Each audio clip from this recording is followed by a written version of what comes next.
They might talk about humour, music, film, books, football and box sets, exercise and maybe even food, trivia and sport, politics and health, sometimes well-being too. On the Life with Brian. On the Life with Brian. Coming up on Life with Brian. I've got to tell you something. I don't watch cricket on telly. I don't. I brew my own beer, I brew my own cider, and unbelievably, it'll last 6 months easy. Not in Brian's house, it wouldn't. Oh, that's terrible. I'm a virgin, I've got all the gear, I've got everything, and I've never ever caught a salmon. Supposed to go to the river, not stay in the bar. Hello, and thanks for stopping by. Life with Brian, episode 45 here for your listening pleasure, hosted by 1987 Scottish PFA Player of the Year, Brian McClare. Myself, 1990 East Northumberland Under-14s Triple Jump Champion, Mark Godfrey. And Deanfield Secondary School Sculpting Prize winner of 1991, Matthew Christ. And regular listeners might be able to guess who the winning sculpture was of. Either of you chaps doing dry January, or have you started the Slim Fast plan after the Christmas and New Year indulgences? Absolutely not. I'm looking at Brian as if to say, I don't think. No, there has been but there's no way I could go through a whole week, never mind a whole month. Yeah, I can maybe attempt a week. There's been a few moments already, but no, can't. I don't think I could. Just the pub's too good. So. Okay, we'll move on to our first special guest of 2024. He played first-class cricket with Lancashire and England, became an umpire, then coached Lancashire and England in the 1990s, and then moved into the media, predominantly with Sky Sports, to become one of the most recognisable and charismatic cricket commentators in the world. Known affectionately to most as Bumble, welcome to the show, David Lloyd. How are you, sir? Well, I'm average. Thanks for asking. I'm just about average, and I am doing dry January, and it's an effort. When you like a little toot at night and just over a glass of wine or a beer, I brew my own beer, I brew my own cider, but I'm going dry January. I've done 3 days at the minute. Choccy, you like a cider, don't you, Choccy? Yeah, I might have to come over and take some of that cider off if you're not going to use it. Well, they'll keep though, won't it? It'll be. Actually, it's in Brian. It's in the kegs. They're unbelievable, these kegs now.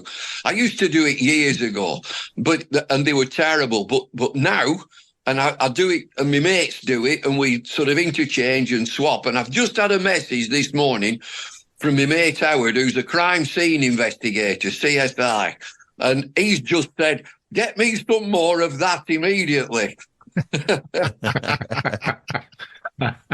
You'll have to share the secret. I remember trying to make it years ago, and it was horrible. It had sediment in it, and it was... they're absolutely bang on. You need a proper keg and a brewing bin, and they're absolutely fine. In about 3 weeks, they're absolutely bang on. Well, I hope you've got a job lot ready for 3.5 weeks when you can finally crack it open and have a drink. Yeah, and it lasts, unbelievably, it'll last 6 months easy. We're not in Brian's house, it wouldn't. Oh, that's terrible. We also lauded for all those things, but I'm particularly interested in if you had to take a vinyl album to a desert island, would you take Back in the DHSS or Get Your Yayas Out? Back in the DHSS, I think. Yeah. I mean, I play my wife. She doesn't understand that sort of thing, and so you've got to play half man, half biscuit. You've got to play the fall when she's not in, and as soon as she turns up, turn that off, turn it off. You've got headphones now, though. Yeah. I've never. I mean, they've not reached here. Headphones haven't reached this household. Yeah, I'll tell you what. Technology-wise, I'm pretty good at ringback. That 1471. I'm all right with that. With ringback. Other than that, is that still going? I didn't realise that was still a thing. Well, it is in Yorkshire. We're a bit behind here, you know. Yeah, but Yeah, I know you've got a punch on for sheds. I would have thought you might have a music system set up in the shed where you can just go out there and put on vinyl to your heart's content.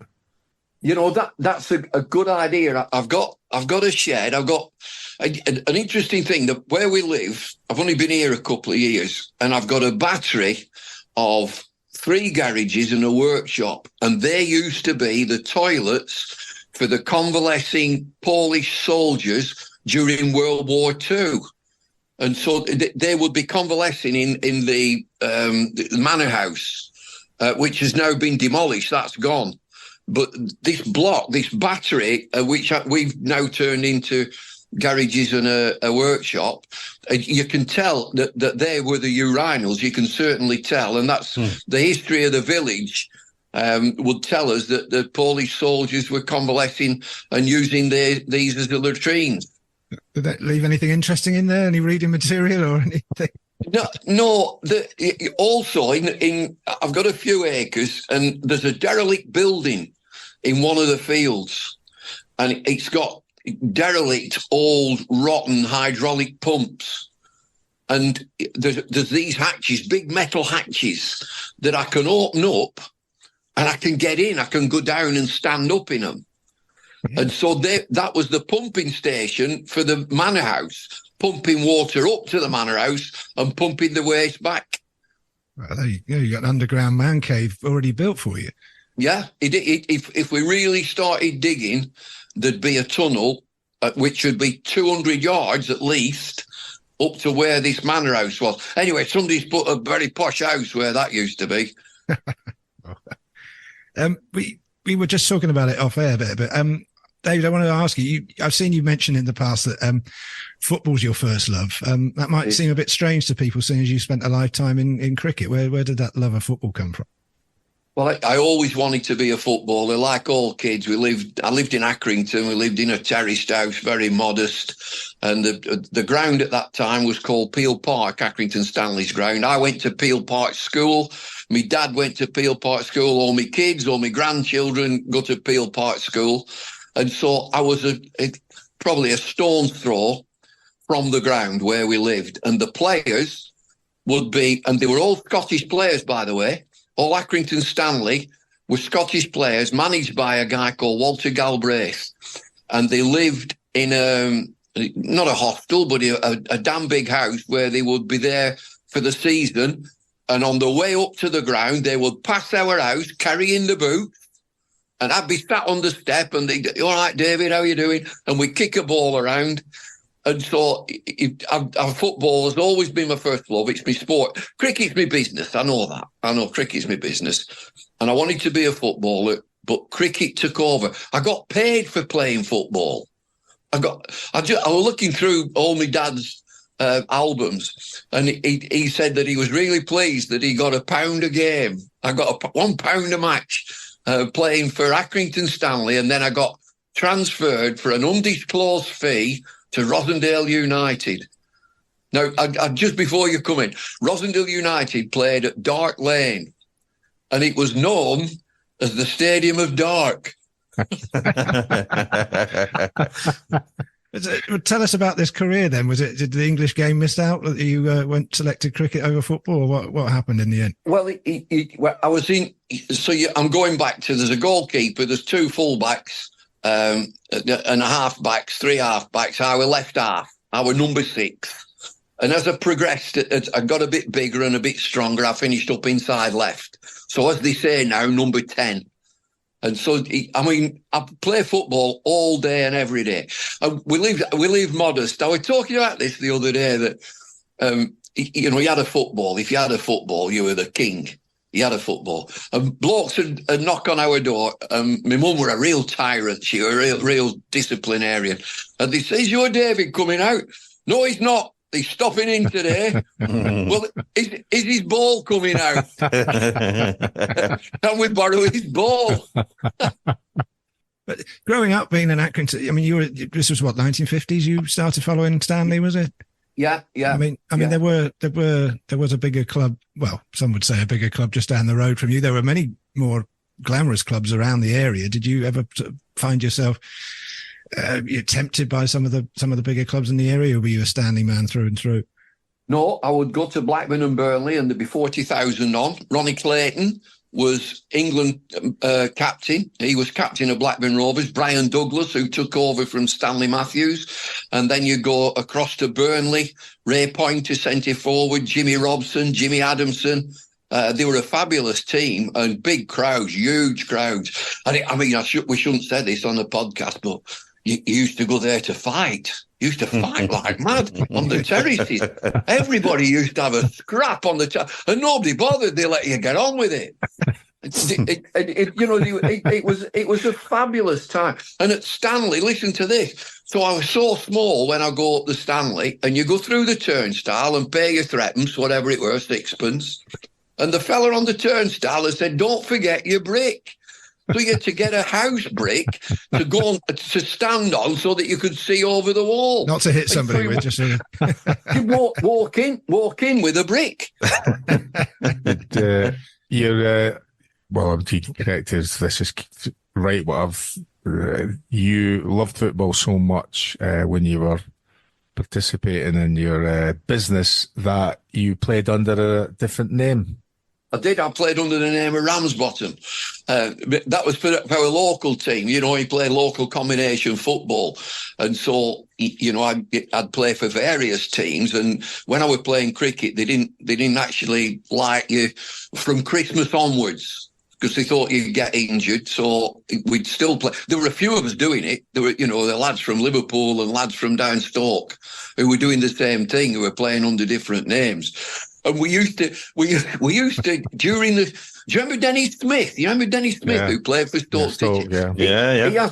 He has a testimonial, and we go down and we play in that sort of area. And I didn't play. I was club captain at Lancs, but we had a meeting down at Lloyd's, and so the lads went down and played in this testimonial benefit match. We come back, and I said, "How did it go?" And there was like stony silence in the changing rooms. They said, "Oh, it went all right. How did we go on?" "Oh, we got beat 3-2. Where's such about? He's in hospital. Where's it? He's in hospital and all. They got into a right skirmish, and we come back too light. They reckoned it were a real game. But Dennis loved his cricket. He loved his cricketing. You played a bit of cricket, Brian, didn't you? Not to any level, mostly sort of charity games. But I just wondered. I was been on a cricket pitch. Yeah, I just wondered if you ever came across players that would do both. You'd get players that were playing the summer. It just came at a time where that became a bit more difficult, isn't it? Because if you go back to the 60s, the seasons were so defined, wasn't there? So you could play cricket nearly all the time and play football nearly all the time. Being a little bit older than me, but you probably Ian Botham was probably the last one that had a kind of dual career. Jim Standen. Do you remember Jim Standen, goalkeeper for West Ham? He played. Jim Standen, probably a bit before you, but Jim Coombs also. Yeah, Jim Coombs. Jim Coombs played in the goal in the League Cup final at Wembley for Aston Villa. Jim Standen played for West Ham in the goals, and Phil Neal played for Lincoln City. So, there was that, and what we call Chris Balderstone. He played for Carlisle and Leicester City and various others. But Alex Ferguson, he'd have a game of cricket. And when he were up at Aberdeen, he got this game going, and he had to open the batting. So he opened the batting, and he were out first ball. He's out first ball. And he turned around and put the bails back on. And they said, "Boss, you're out." And he said, "Don't you know the laws of cricket? You can't be out off the first ball of the game." WG Grace. That would apply to lots of things that he participated in, because he wouldn't get beat at anything, No. If it meant circumventing what were the international rules of any particular game. As I was saying, I've never before, like golf, had a terrible experience once about counting the score, Fortunately, I walked off after the second hole. Did he? He would cards on the bus. He would no problem looking in the reflection of the window to see what hands, you know. But he still lost. This is the kind of daft thing about it. And then the best thing, I suppose, when you're just talking about technology, when just around the time of the internet, but you couldn't really go on it on your telephone, but you could send a message to a text message, and it would be to a server that would be a load of people just sitting who could get in the internet. So he was playing quiz games, and he was getting the answer to all these bizarre questions. And you're looking, think, how can he possibly know that? But he'd sent the text message under the table, and he's getting the message back to tell him what the answer was to every single question. You know, like those. So it could be who was the opening batsman in the 1930-31 Ashes series, if there was one at that time. You know, was it? You know, tell us about Douglas Jardine or Len Hutton, all that kind of thing. You'd get the answer back. You go, how the fuck does he know the answers to these? Take it no one pulled him up on it now. Well, no, but he didn't know. I'd only found out this later on. I said to him, what is it you're doing? Oh, it's just this brilliant thing, you know. What's it called? Any answer, something like that. AQA. AQA, yeah. What's that? What is that? Oh, any question, answer. What's that? Oh, you just sent him a text message. What? Yeah, you get try it. Oh, all right. Oh, for fuck's sake. Very good, yeah. I'm not playing any games with you anymore, you know. So, yeah, there's always that kind of thing. One thing that just done with like that, when you played in, which I imagine would be the pinnacle for any English or Australian cricket player in an Ashes series, and you played down in Australia. Now, how did you get told you were going to play? Did you get a telegram? Did somebody come to the door? Or were there telephones in those days? No, you got somebody else have a telephone. You got a letter, right? You got a letter, and it didn't say, the letter didn't say you are selected, you picked. It would say you are invited. And the letter went to your club. So it went, my letter would go to Lancashire Cricket Club. And then the secretary would say, you have been invited to play for England in Australia. And so you'd respond and say, yes, I'd really like that. And on reflection, I wish I hadn't have gone. Well, that can be down to various different reasons, but it must have been brilliant that to think. I mean, I saw you kind of thing to say that you felt that, and I know you're very humble when it comes to talking about all facets of your career, that you only got there because somebody else wasn't available to go. So was Boycott injured or something like that? Or was he? Yeah, Jeffrey'd sort of downed tools, or they downed his tools, and he didn't go. And he rang last week, Jeff. I'm good pals with Jeffrey, and of course he is your archetypal Yorkshireman. He is proper Yorkshire. So he rang last week. So it's one of them no caller ID. So I didn't know who it was, and I picked the phone up. So this is how this conversation went. He said, I suppose you're freezing your bloody nuts off over there in North Yorkshire, and it's pissing down and foggy, whilst I'm in South Africa in my T-shirt and shorts, and I'm playing golf. How are you doing? How are you doing? That was it. So that's the sort of conversation that he and I have. Yeah, he was a great player. He was a brilliant technician. Different sort of bloke that people would say not a likeable fella, and I've had some almighty spats with him, but you know, I consider him to be a good pal. Famously for a Yorkshireman, he was a United fan. Well, he is a United fan. He is a United fan, yeah. So, well, you must have seen, you know, at MUFC, you know, that they've got their own private TV. Yeah, sure. So they invite him, Jeffrey, to some function. It might have been like it was a player of the year. It was a player of the year. That's what it was. And there's a geezer interviews him and said, well, Jeffrey, nice to see you. And how do you think the season's got? And he went off on one. Well, it's been poor, hasn't it? We haven't got a goal scorer, and midfield's non-existent. So they had to stop it. You know, this is supposed to be a good news interview. No, they didn't stop it. Oh, did they keep it going? They didn't stop it. No, they just kept it going. And the excuse was that they thought it was being recorded, but it was actually live, and they were Live. trying desperately to cut it off. Because I think he said, if I can recollect, that he did it. I think it was Ole Gunnar was his manager, the coach then, and I think he said, Aye. I think it's time for the manager to bloody well go, and there's candid fashion, and I thought it was only that's his view into it, but it was their fault for asking him.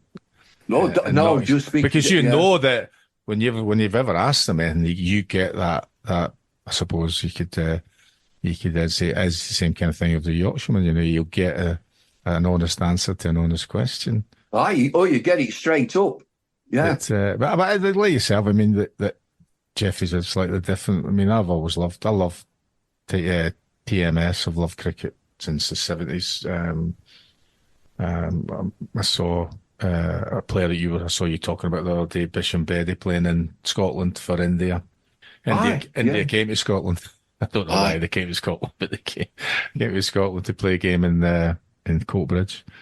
And some of that moment, I was about 10. I loved cricket. My dad liked cricket as well, so I loved watching it, because it was available then in the summer to watch test match and different things like that. One of the best matches that I've sort of commentated on was at the Grange in Edinburgh. I used to live near there. It was Scotland versus England in a one-day international, and Scotland won the game. And it's one of the best games that we've ever done, or Sky have ever done. And it incredibly stood at the side in one of the hospitality tents in a suit, collar and tie, was Charlie Watts, drummer of the Rolling Stones. He stood there, Charlie, because he liked cricket. Everybody talks about Mick Jagger with his cricket, but there's a number of the band really enjoy cricket, and Charlie was another.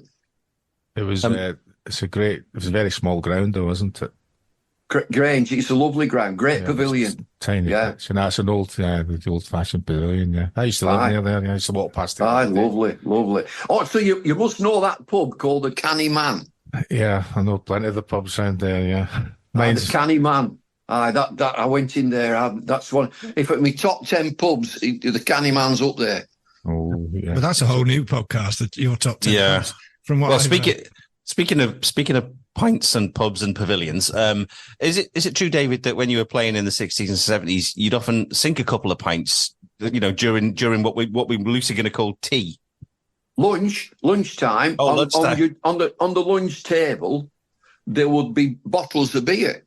There would be, and so going back in the days, Double Diamond, Watney Man, Brown Ale, Mackison, and you could get a lager from the bar if you wanted. And, I played in my debut match. It's nice when you make your debut for England at Lord's, so that was quite special. And I was 46 not out at lunchtime, and I thought I've done all right here, I'm enjoying it. And so I had my lunch and I had a lager. And I were out first over after lunch. but it was pretty normal that wherever you go. But to be fair, there were... my recollection is that there were very few would have a go, who would get involved. They were there, but you tended to have a bit of barley water or just water itself. And after the game, wherever you played, whichever ground you were at, you were invited to have a complimentary drink at the bar. That was all through my career. Absolutely all through my career for 20 years. At the end of the day's play, you had a complimentary drink in the bar. Can you imagine that, Brian, at half-time, where pints were readily available? Or maybe they were, and we don't know. No, there wasn't. I mean, there used to be a little period of time where there was a little brandy available. Mick Phelan, for whatever reason, when he came from Norwich, Michael Phelan, he just told the manager that he'd always had a brandy that made him feel whatever it was, and he put himself under a bit of pressure to perform, So Fergie said, that was all right, So we'd never miniature a brandy, and you might or might not have a little snifter of it, So, and I don't recall whether I played any better or any worse, brandy free, but certainly the same thing after the game. There would be the players' lounge, which the opposition at that time were welcome to come in and have a beer or whatever else was available. I used to go in, Brian. So again, the crossover between football and cricket with the two Old Traffords, and when Dave Sexton became, going back before then, when Matt Busby was manager, and then Dave Sexton came a little bit later, and Dave Sexton liked his cricket, and he would invite us over, and we would go and watch the game. And then afterwards, go into the players' lounge. And Bestie's in one day, and he said, "Oh, you're the cricket guys, aren't you?" Yeah. He said, "How do you practice for that? Do you all go and stand in a field somewhere?" And he said, "Look," he said, "Do me a favour." He said, "Do me a favour." He said, "They'll know you cricket guys outside, all the autograph hunters." He said, "You go out first, and I'll sneak out behind you." And you know, he obviously used to pop out into Manchester, and I'd see him odd times down Manchester in a pub that I used to go in. And if you're familiar with Manchester, which you are, I used to go in the Circus Tavern, and that's a United pub. Yeah, the Circus Tavern is tiny little pub. There's the Grey Horse, Circus Tavern. Yeah. We know the Grey Horse well. Circus Tavern, and Old Monkey. They're all three next to each other. Yeah. And the United pub is the Circus Tavern. Well, no, because the Grey Horse is a United pub as well because of the manager. But we used to enjoy going there because of him. But he's gone to the dark side. He's gone down London way now for love. Uh-huh. There was one blue in there, wasn't there? Howard still goes in. No, yeah. he still goes in. I saw a picture of him. Yeah. So the Circus Tavern in the top 10 as well? Yeah, Circus is up there. The new landlord, my mate with the landlord, George the Greek was a landlord for years. And he's well into his 80s now. But now there's a lad called Berry, who's a big geezer. He's that big, he can't get behind the bar. He's too big to get behind the bar. So he has this young lass who would serve and then bring your drinks to the table. It's a real character pub. Proper character pub. It has to be. It's that small. You have to get on with everyone. It's the same size as it's the smallest bar. That's what it is, isn't it? You know? That's it. That's it. There's another. When you're in Manchester again, I'll give you a heads up. There's a place opened fairly recently, a couple of years, called the Temple of Convenience. I've been in there. Have you? It's that toilet. Yeah, converted toilet. Yeah, it stank. I went in there just after it opened and it stank. Yes. Yeah, it's no different. Yeah. It is one of the very best. It's got a brilliant jukebox on the wall, and everybody looks like they've been in there since 1952. Is that why you went in there, Brian? Is it? I think it was just one of them. You see it and you think, "Oh, that can't possibly be a pub." And it is. Yeah. You think it's just a mock-up of something. And that's my overriding memory of it. I walked past it recently and I thought, "Oh, no, I wasn't tempted to go in." I think the next time I go in, I'll have a little wander down there. Well, the Peveril's down there, Peveril of the Peak. Peveril of the Peak. I like the Pev, yeah. Yeah, and that's because that's got one of them bar football tables in. Yeah, I still got that, yeah. Previously on Life with Brian. Bloody hell, son. You are an ugly bugger. What's that on your face? Because what have you been doing all afternoon? Headbutting pizzas? You Be Me in 1984, and I was on pretty much everybody's most uncool person of the year list, you know. Glastonbury in 2011 was the rebirth of Deacon Blue, and it was a magical night. Subscribe wherever you get your podcasts. David, after a successful playing career, you became an umpire. I mean, that's pretty common transition in cricket for former players to become officials. Do you think football could learn something from that pathway to go from, because obviously the cricketers know the game, you know, they're not just parachuted in, maybe being observers from the outside and the fans, whereas, you know the nuances of the game and all that sort of thing. Do you think football's got a lot to learn from cricket in that respect? Well, it certainly helps. I'll put it that way. That if you've played the game, and it's quite a technical game, it's cricket, and the laws of the game are varied. Correct me if I'm wrong. There are 42 laws of cricket, and I think there's 17 in football. And so they're on a hiding to nothing, the referees now, particularly with this new system that's in VAR, which is stopping the game. When you pay your money to go and watch a football match, I want to see him play football. I don't want to see him stopped and waiting for somebody to give a decision. The umpire or the referee is right when he's wrong. It's his opinion. Get on with the game. And it's the rough with the smooth. You get it as a batter. I played 20 years and I'll guarantee I was never, ever out LBW, in my opinion. I was never out LBW, but I was given out. And that's how it is. That's how it goes. I'm offside, I'm not offside. Well, he's just flagged you offside, mate. So, next time you'll get away with one. But VAR, I mean, I can understand it, but it's complicating the game. And the bottom line is, but we're getting the right decision. Well, you're not. Yeah. Mm-hmm. We were talking about this before you came on air, David, but yeah, I mean, we've all basically over the last probably year all agreed that it's just gone horribly wrong for one reason or another. It obviously doesn't in cricket, though. I mean, probably the flow of the game, isn't it? You can stop, you can have a look to see if someone's out, you can look to see if it's LBW. Although even that, I think I used to love it when someone was wrapped on the pads and the finger would go up and they're out and that's it. Now you get these reviews and they seem to take a long time. So I think it has killed, not so much like in football, but in cricket, it's killed that instant moment of celebration and excitement, I think. It's so clinical now in both sports, VAR or DRS. It's clinical, and you're losing, in my opinion, a little bit of the romance of the game. Back in the pub after the game. Well, we're never out. Of course it were out. You're losing that because it's very clinical. You mentioned about the way cricket's evolved with DRS there, David. Another way that cricket's changed over the last decade or so are all these new formats like 2020 and the 100 and so on. We've got all this razzmatazz and the supercharged nature of cricket now.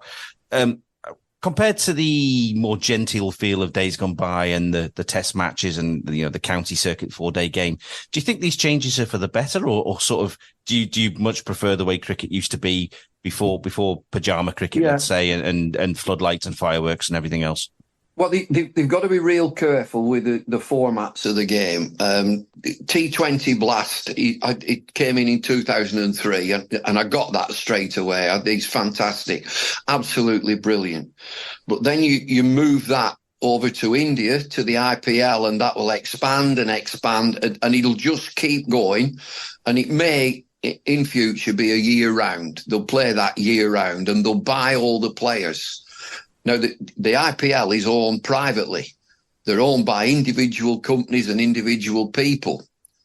And so that gets away from club cricket and it being members cricket. They don't have a say.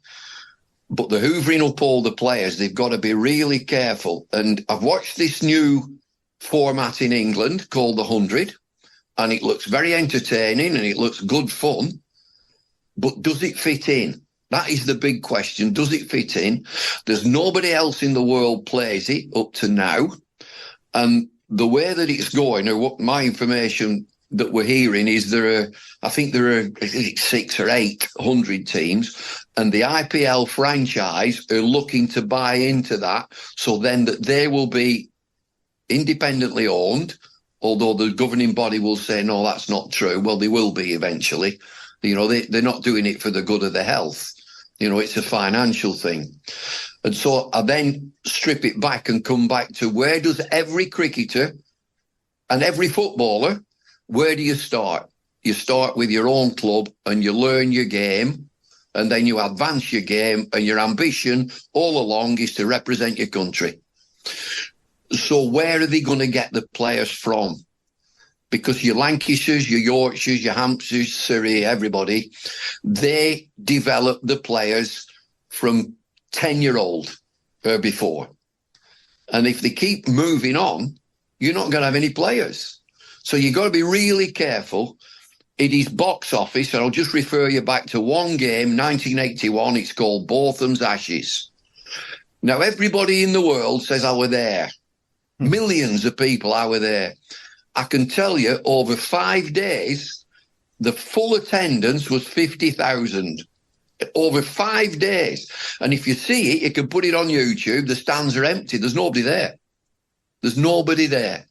And so there's been a big advancement, particularly like Test match cricket in England. You can't get a ticket. And it's like £150 a ticket in some places. You can't get one. They're all sold out. So you'd say that they're doing something right, but they've got to be careful with the scheduling. But part of that, David, is this, right? So you've got these limited overs or limited numbers, right? So you're trying to create, probably maybe more particularly batsmen who can smash the ball all over the place, right? Take on every ball. That's, to me, that's not really the essence of what cricket is. So is it then going to be left that the people are really looking to develop these types of players, because this is where the finance is going to become both for the individual and the people who own the teams and the broadcasting people, because that's what they want to see, all it would appear so, because all of these things are on, all the formats and all the different continents are all on. The 100 is on television, all that kind of thing. And you've got the two games on the day, the ladies' game and the men's game, whatever. So you've got all of that kind of thing. But you're creating a different kind of player. Now, I would say in football terms, particularly in, maybe more particularly in Scotland, is that a lot of the pitches that young people are playing on now are artificial pitches. So you're developing a different type of game, because you can't tackle. I know there's not so much about tackling, but there's still going to be some kind of form of tackling when you get onto a grass pitch later on in life, that it might change a particular player, the future, because they've only play on this particular surface, and they may well struggle to show what they can do when they eventually start playing on grass. It must be a concern for the future of particularly for Test cricket. I love Test cricket. I think that's the best thing, because it involves everything you need to do with regards to your psychology, the tactics. You've now got an outboard analysis and all that kind of thing. But the actual game of it, somebody getting in there and the people talking about it that know a lot about it, like yourself, and still do it with humour like you did yourself, I think it's a great spectacle. There must be a danger of that. Well, people said, is there too much cricket? Well, for me, I look at the recent World Cup, and should Stokes have been playing, for example? He's played a lot of cricket. Does he play a lot of cricket because he's injured? Sorry, does he get injured because he's overplayed, or there's been too much a commitment on his physicality as he gets older?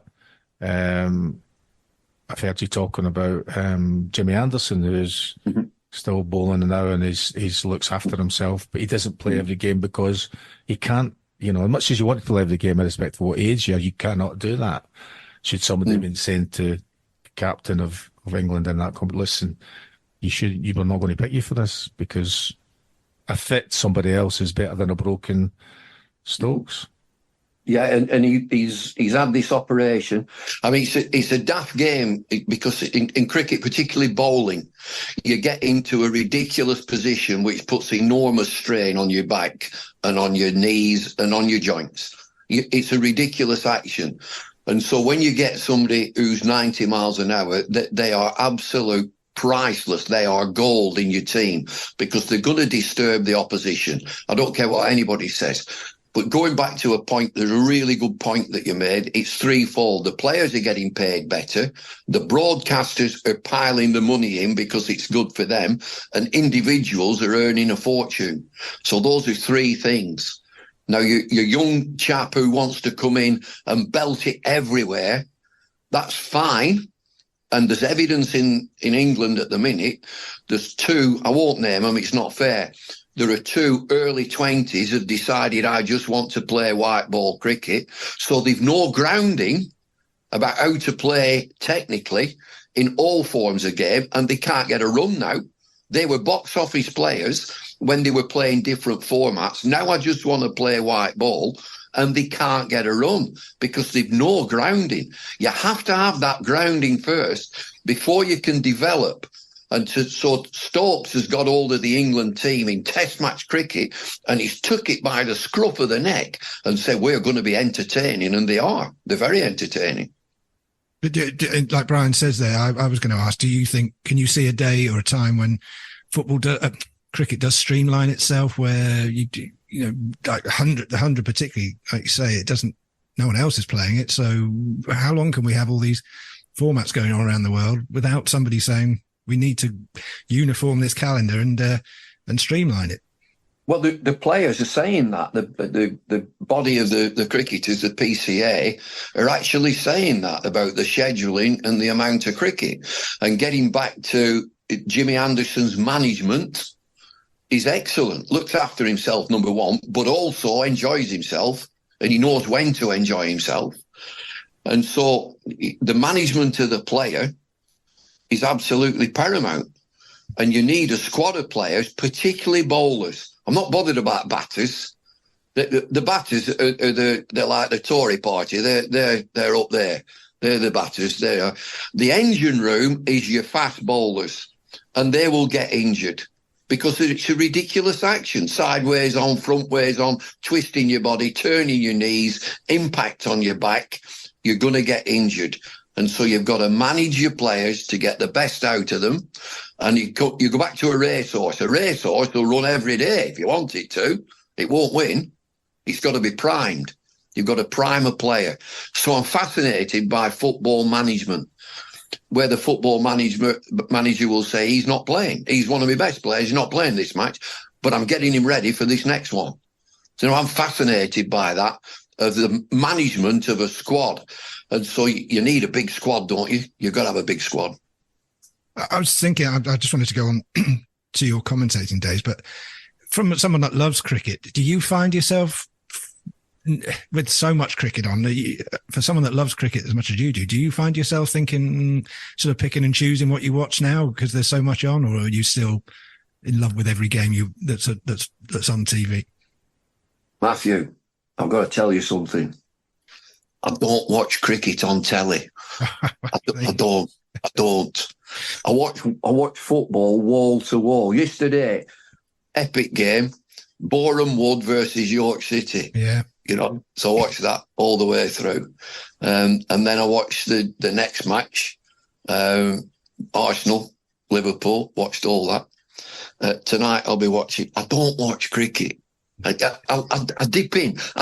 I watch it on social media. I dip in. What's the score? Who's got the wickets? And I can sort of deduce how things are going. But I don't sit in front of me telly for 6 or 7 hours watching a game of cricket. I don't. But have you always been like that, or was this just because? Yeah, yes. Because I was going to move on and say, you you took to umpiring after playing, you also took to commentating like a Dr. Water, and you still regarded as one of the most popular commentators of recent times when it comes to cricket. But that seems strange now when you say that you don't tend to watch a lot of cricket. Did you just see it as a job?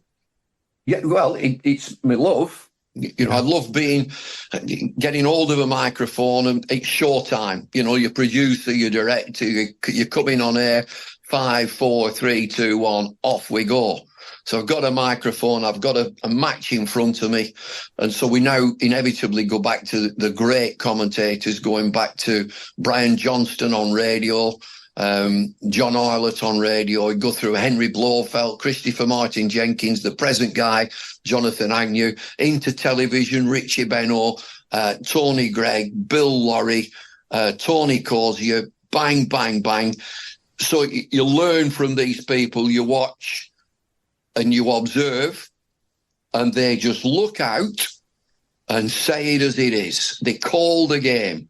And a slight criticism right now, and everybody, I've had my day, my ship sailed, it's gone. Although I might be coming back this next year, that's something else. So I've never had a note, and all them that I've mentioned have never had a note. Never.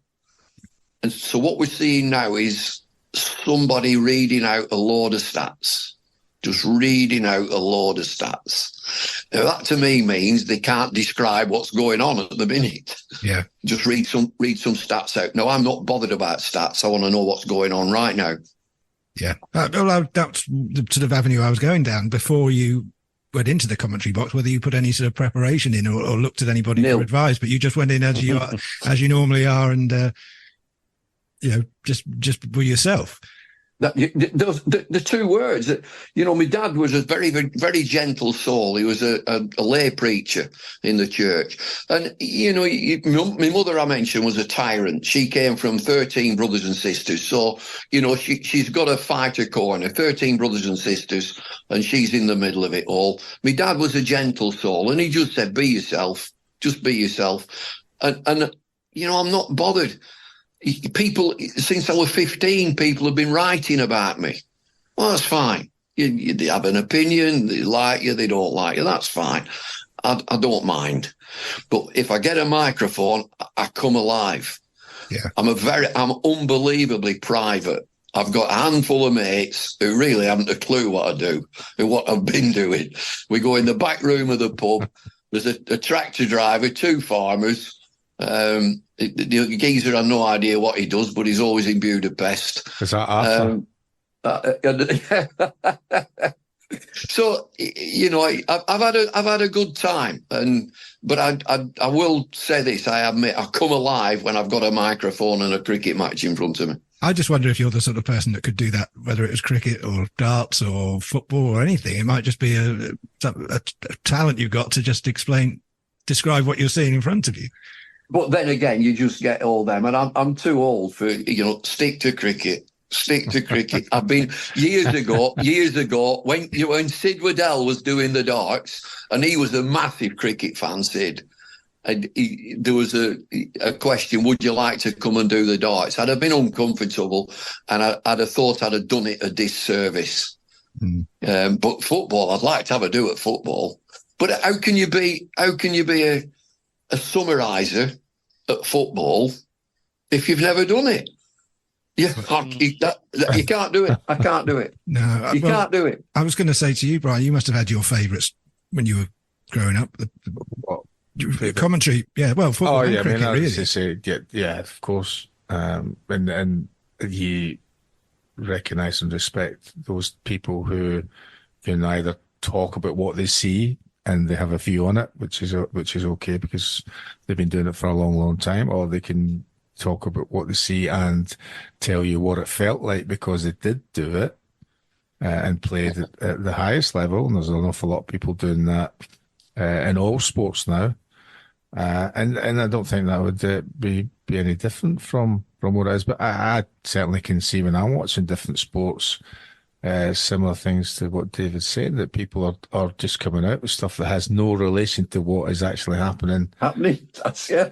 And it's just like, it's just saying, or just, it's soundbite stuff about, and it's just stuff like that. It's just like, we'll say this that is relating to something, whatever it is. It could be football, it could be cricket, it could be golf, horse racing, whatever. Sometimes it just seems to be, well, that's not really telling me anything, I think you want to, when I'm watching it, I want to be learning something about whatever it is I'm doing, like whether Right. Why is it that Scots are brilliant commentators? And I'm going back, Andy Gray I thought was fantastic.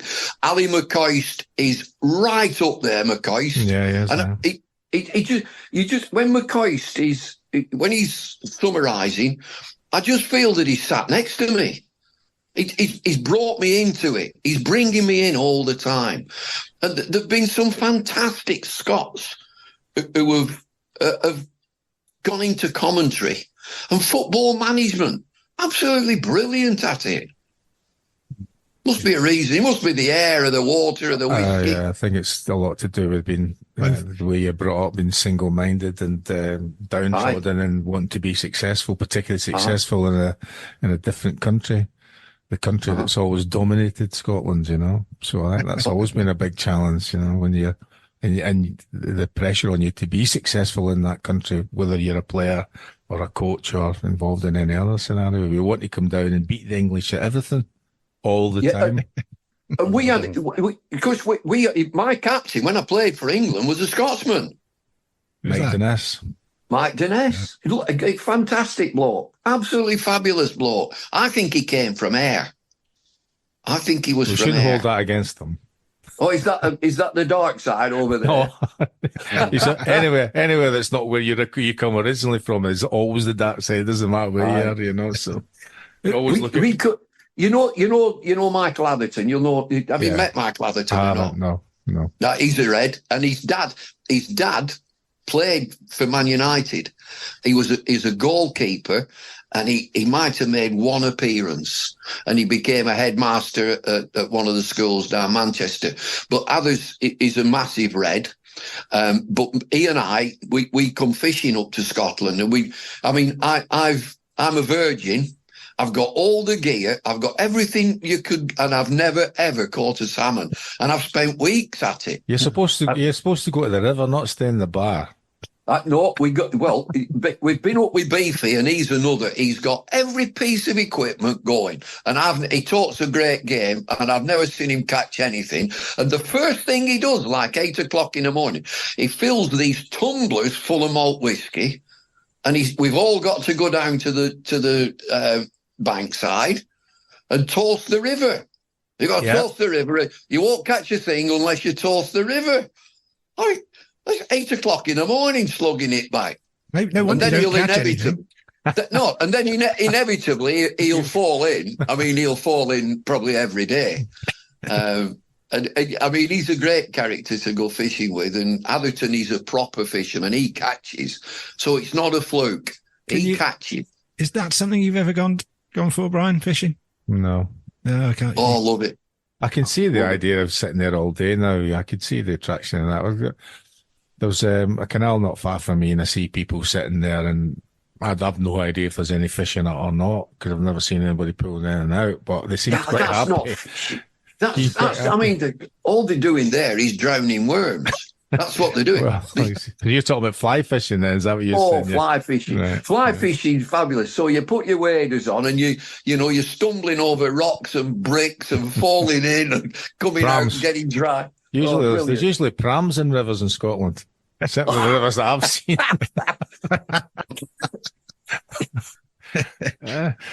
Talking of mutual loves, I just wanted to, before we go any further, I wanted to talk about your love of music, David, and particularly the sort of Manchester music scene, shall we call it? Yeah. I mean, you've got, looking at doing a bit of research on you've got quite an eclectic mix of music taste. Where did that come from? Education would be the Manchester music scene. We had a exec producer at Sky Cricket called Paul King, and he was into the Fall, and he has a room where he lives down in London. He has a Fall room. It's just dedicated to the Fall, and he would send me little demo CDs. Listen to this, play this. And then the director, Mark Lynch, he's from Tranmere, big Tranmere Rovers fan, best cricket director in the world by none. And he's into the Manchester music scene, and he would send me and I got into it. I got it. And, I love all that edgy. It's real edgy stuff. Joy Division, New Order, Stone Roses, The Fall. The Fall are incredible. I've read every book on Mark E. Smith. The show must go on. He won't go on without 10 pints inside him. He won't go on stage for a start. And then when they were touring Germany, I think he were in Hamburg or Munich, he fell off the stage and broke his leg. So they carried on and wheeled him on in a wheelchair and did the rest of the tour in a wheelchair. And so I get the Manchester music, going back to Tony Wilson and the Hacienda. And I got a mate who he tells me he was in the Fall and he managed the Fall, and he's now got his own music. He's called Blaney, Ed Blaney. Worth looking up. On social media, just look up Blaney. Everybody was in the Fall. Well, he kept sacking them, didn't he? In the book, I think it's the book Renegade. I think the book is Renegade. And part of it, he said, I can't understand them. He said, I am the Fall. He said, the thing is, I give them £200 a week. You can get a lot with 200 quid. But they had a massive turnover. Yeah. Are you still finding new bands, or you stick to not really. Not really. the two guys that I've mentioned that have moved on to bigger and better things, and so they would send me these things. So I just have my own collection. I get my vinyl. There's a nice vinyl shop at North Allerton, which is just up the road from me here, and so you can go in there. Yeah. I was just going to ask you there what turntable you've got. Oh, mine's it's a Crossley, which is a replica Dansette. Wow.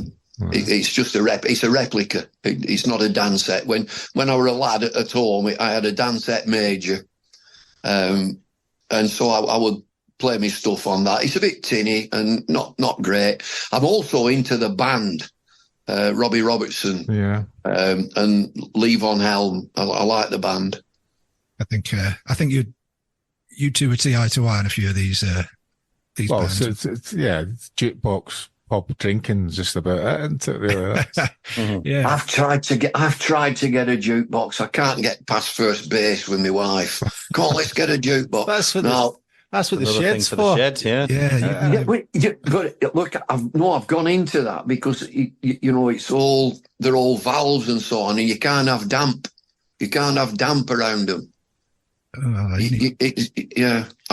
Have you seen the price of them? Yeah, you can't get a decent one for 10 grand. No, yeah. And I'm not shoving that in the shed. You need to get it properly insulated first.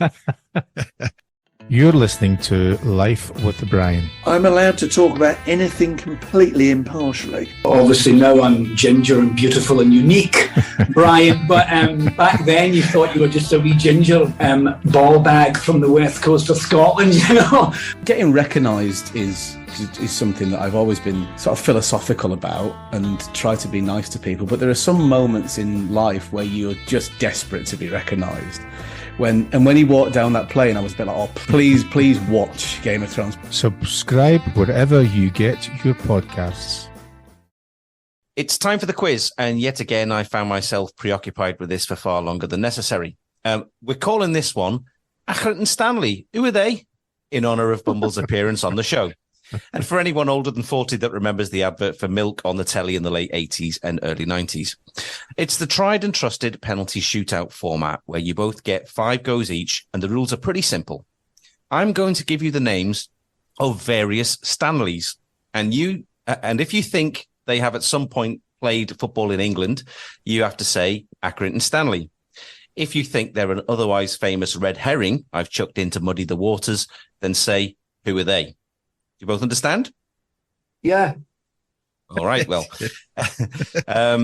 Choccy's winning streak was broken by Kevin Day on the last episode. So Bumble, don't let the guest side down. Right. And it's you to go first. And your first one is Gary Stanley. Who are they? Oh, Gary Stanley's he's an Accrington Stanley. Yeah, he's a former midfielder from the 70s and 80s, most notably for Chelsea and Everton, who was apparently as famous for his silky hair as he was for his silky skills. So emphasis on you, Brian. And your first one is Arthur Stanley. You just made that up. That man, that's. We don't make any of this up. Some bits we do. Arthur Stanley. What was the negative one again? The negative one. Oh, that's who are they?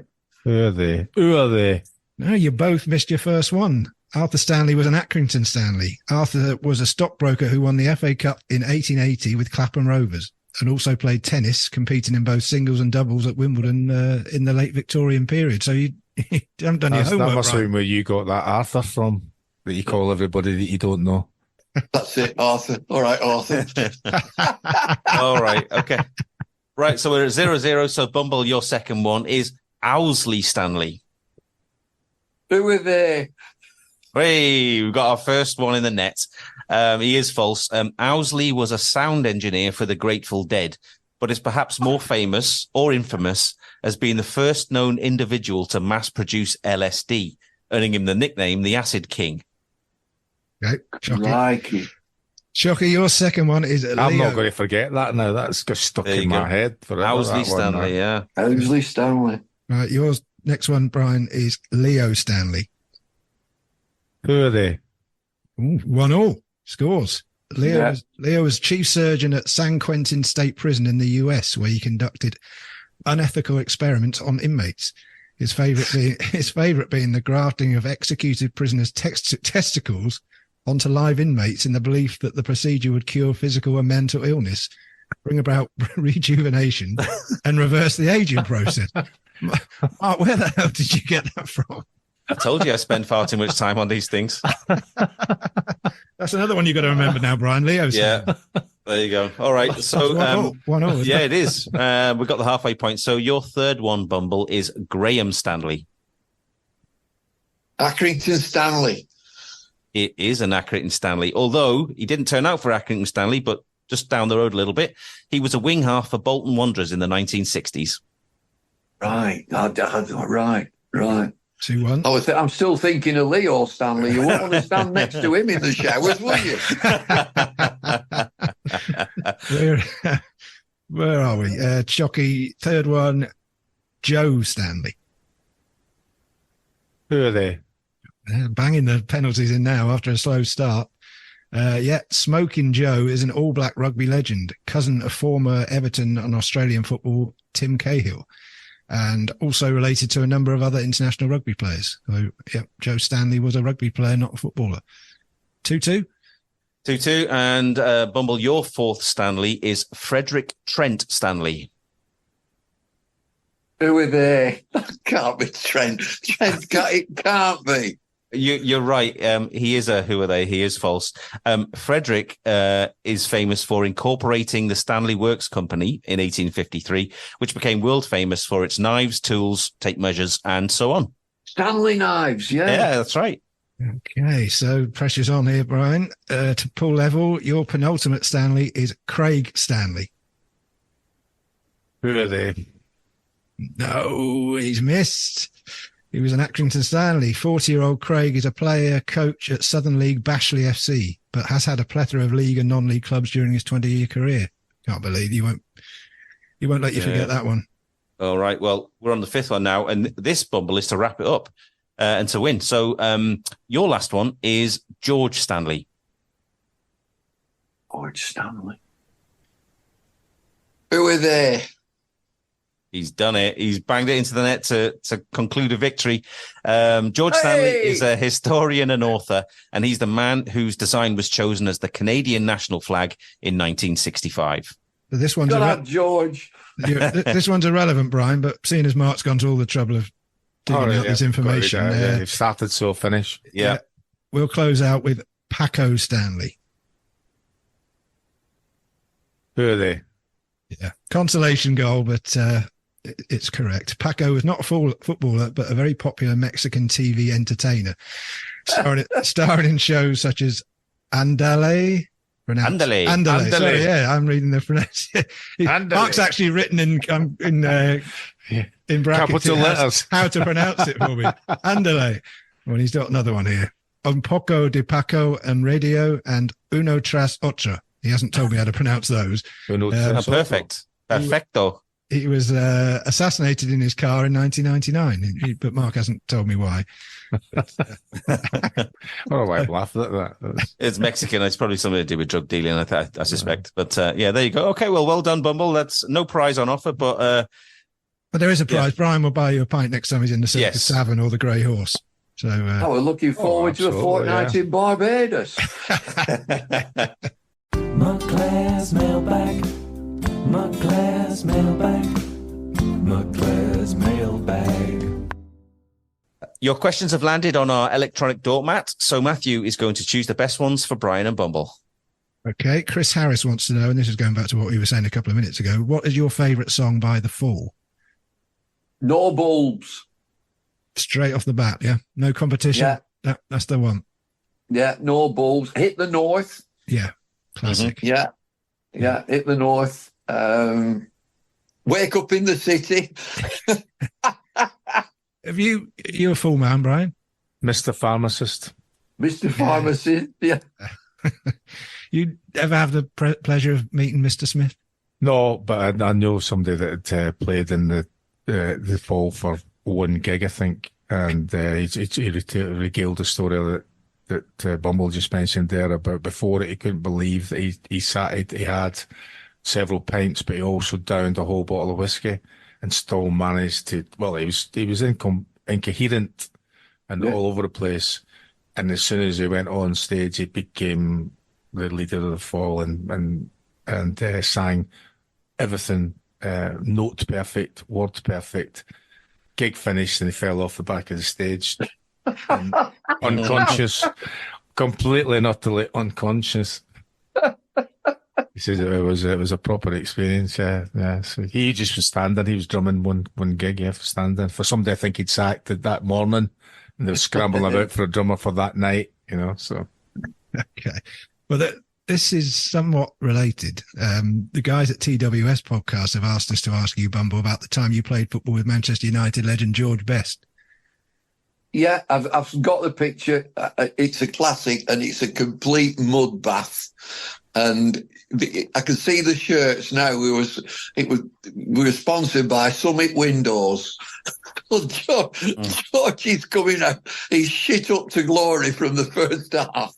And it must have been. It was in Blackpool. That's it. That was it. We were over in Blackpool, and we both had a mutual friend who organised this, and we turned out. And the line was that in the dressing room before, and I'm a bit starstruck that here he is. And we had some sort of manager, and I said, "What are are we any tactics? What are we doing?" And he just said, "When you get it, just give it to him." So what era are we talking about here? What George Best era are we in? 70s. Yeah, so just after his peak. So, Oh no, he looked great. Yeah, he looked great. It would be probably after his Fulham days. Might be. Oh right. Yeah, might be 80s. Yeah, might be 80s. That must have been quite a thrill, because you kind of alluded to the fact earlier on that you were a bit of a, can I say, closet United fan, or United was a big part of your youth. So that must have been a huge thrill for you. Yeah, but again, you'd play in these testimonial matches. I played a number with Alan Ball. Alan Ball, and then there was Alan Ball Senior, who was the manager. But, Alan Ball was a fiery player. He was a real character, part of that Everton midfield. Some brilliant players there, Colin Harvey. And so you'd play, I mentioned Dennis Smith. You'd play these matches and you'd come up against some proper footballers. Yeah. Who are your United heroes then? Duncan Edwards was, I cried my eyes out when Munich air disaster and he didn't pull through, Duncan. He was a colossus, absolute colossus. In that sort of you move on. Brian Robson, Roy Keane, that sort of player, up and down. Yeah. And that 1958 is on everybody's mind. It really is. Yeah, no, that's fair enough. I noticed you didn't say Brian McClare, but we'll move on. I watched them all. I'm just happy that they can't recognise me, and I'm delighted. Now, as we found out, you're not as unrecognisable as the papers have us believe. This is one I don't know anything about. Dr. Neil Mallett wants to ask you about Brian the Cowboy. Oh no, he's asking. I know Neil Mallett. I know this. He's Dr. Mallett. Yeah. So just in our village, it's a real sleepy village. There's 192 people live in the village. And one of them is Brian. And he's a lovely soul. And he dresses up as a cowboy. And he sorts everybody's bins out. When you put your bins out and put them back, and he does it in his cowboy gear. And he also has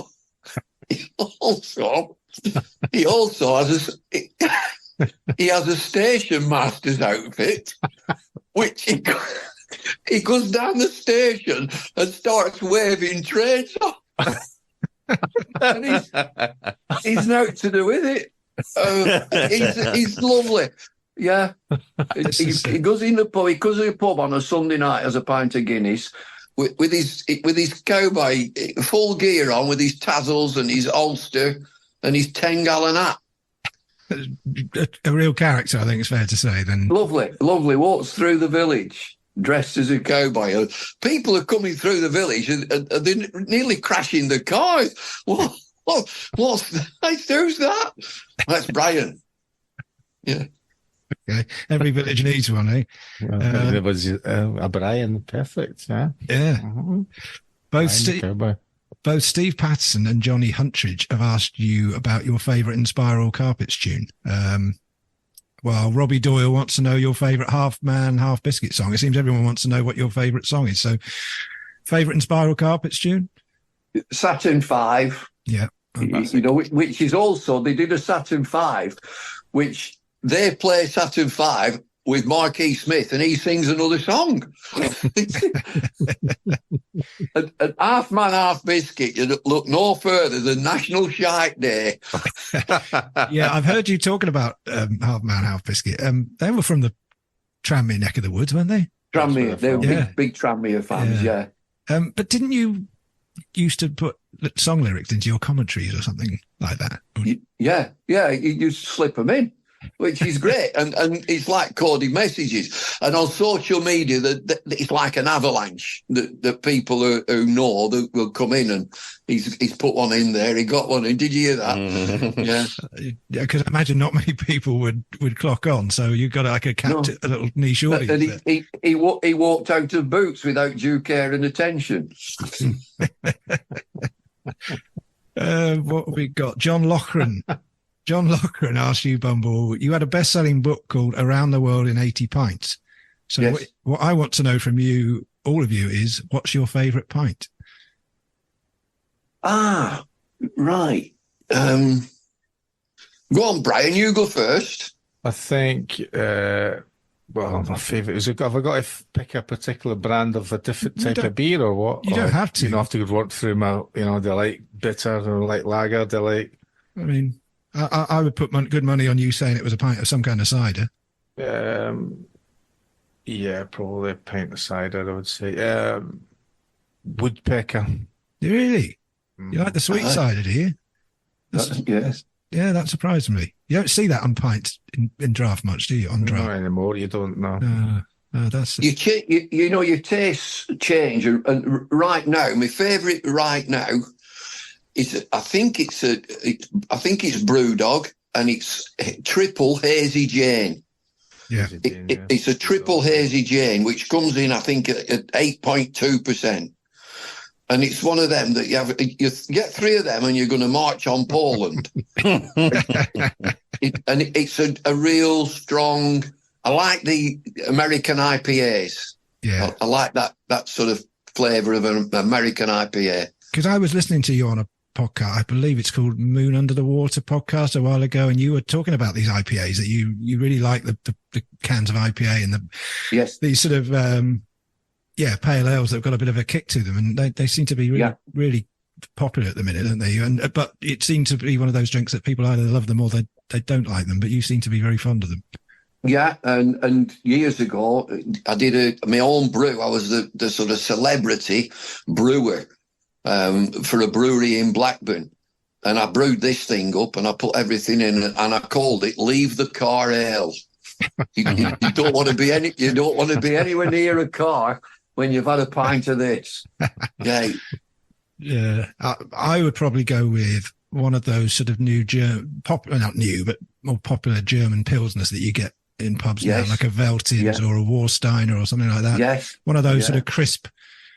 Some lagers can have a bit of an eggy taste to them, when they've been in the pump for about a week. Not naming any pubs, but something like a Veltins or Warsteiner or something like that. So, Mark, you're not getting out of this one. Well, I think I would go for one of two. It'd probably be a Belgian blonde called. Yeah, we're talking about pints here, you know that. Oh, okay, sorry. In that case, triple Carmelite, which is really nice. I don't think you get it in pints, mind you. And probably my favourite, and I had one last night, is an Austrian beer that's only brewed one day a year, I think, by monks. And it's 14%, which sounds iffy, like Carlsberg Special Brew, but it's called Sammy Klaus. And you only drink one or two of these, and that's sufficient. But it's got a really dark, sort of chocolatey taste to it. Amazing beer. So that's one I would recommend. Where did you find that? In Blythe somewhere? No, I got it. Well, I've had it before in Austria. I found it when I was working there a few years ago. And then just before Christmas, I walked into sort of a Ponzi off-license kind of place. And they had it on the shelf in there. It's the only time I've ever seen it in this country. Otherwise, you've got to order it off the internet. Okay. Well, that makes our trip up to Blythe more appealing now, Brian. I'll get some in. Don't worry. We'll start off with them and then work our way down from there. Jumbotron, there's only two left. Jumbotron asks, how does it feel to have a street named after you in Accrington? Oh, embarrassing. I didn't want to do it. I just didn't. I don't know. The council came with this idea and I turned it down. I said, no, I don't think that's just not me. You're not comfortable with things. Anyway, the persuasion was that it's right next to the cricket ground where I first started. Anyway, it's there and I haven't seen it. You didn't go and cut the red ribbon or anything like that? Yeah, no, I didn't on that one. I don't think. No, I didn't. But how would you like to see? Where do you live? I live on David Lloyd Way. I was going to say, is it a way or a close or an avenue or it's a way? It's a new development, and it's a good news development because there was this field, and the field is between the new Stanley ground, the Wham Stadium, and the cricket ground, and there's just this one field in between, and it was full of that methane gas. So they could never build in it. And then they got rid of, or the methane gas finished, or they got rid of it. And they've now put some quite nice houses on it. What do you think about petitioning North Lanarkshire Council, Choccy, and see if we can get you a street named after you in Airdrie? Oh, I think it would have to be a tower block. Tower block in Airdrie. Brian McClare House. The Brian McClare urinals in the middle of town. Maybe that. I could see that. Definitely in Coatbridge. Definitely. Yeah. Last but not least, here's our mate Cumbrian Dave. Question for David. If there was one rule in cricket that you could change or implement, what would it be? Time wasting and yellow and red cards. Yeah. I won't go any further than that. Time wasting. The players have got it down to a funereal pace. You've got to clamp on that because he's covered in the laws of the game. I said they're quite obscure. I think there's 42, and so that is one of the laws that he's never implemented. You're wasting time, and there's a penalty. The penalty is 5 runs awarded to the other. Make it more than that, and then any misdemeanor on the field, yellow card, red card. Yeah, and so that you and I and everybody watching, either at the ground or on TV or on radio, everybody knows there's been a bit of a problem there. Rather than it fester and go on over 5 days, and then they're going to have a meeting about it in 2 weeks. Deal with it straight away. Yeah, yellow card. It's very much a cricket thing, isn't it? This sort of gentlemanly conduct. We'll deal with it afterwards, or we'll deal with it in the referee's room. But it's kind of kept out the way of the public eye, unlike a lot of sports. It is. Let's have it out there. You mentioned earlier I umpired for 3.5 years or so. No problem whatsoever, not once. No. But now, because of the challenge of DRS, that is, I am challenging your decision, DRS. I'm a player and I'm challenging your decision. And so the authority of the umpire has just been waned a bit. And so I just bring everybody into line. I'll finish with this. A name dropping, a Man United. And years and years ago, I used to speak at dinners, and I used to speak at dinners sometimes with Dennis Law. I mean, how good's that? Great man, Dennis, a great man. And I said to him one day, Dennis, you never went into football management. Why did you not go into football management? He said, what, dealing with players, the complete arseholes? I used to be one. Yeah. Well, I think on that note, that's stumps. And we'll whip the bails off and start the car. Our thanks to you, Bumble, for joining us. We hope you've enjoyed chatting. I have. It's been great. It took me a while to find the Zoom on the email that we sent 3 years ago, but we got there. We were panicking for a minute. Brian, Matthew, massive thanks to you as always. As always, and thanks, David. Thank It's you, been sir. it's a joy Thanks, to have you David. on. Well, it's been Wonderful. great. Thanks ever so much, Brian. Good to chat to you. I'm sure Thank you, we'll sir. our paths may well cross in one of those pubs we mentioned in Manchester. All right. Cheers, David. Thanks a lot. Bye. Bye. Take care. Bye. And thanks to you out there for tuning in. Please subscribe to Life with Brian wherever you get your podcasts, and we would be very grateful if you enjoyed the show to leave us a nice review too, please. We're on Twitter and Instagram at Brian McClare Pod, so follow us there too. We'll be back again soon, so we look forward to catching up with you then. See ya. Life with Brian, talking films or music.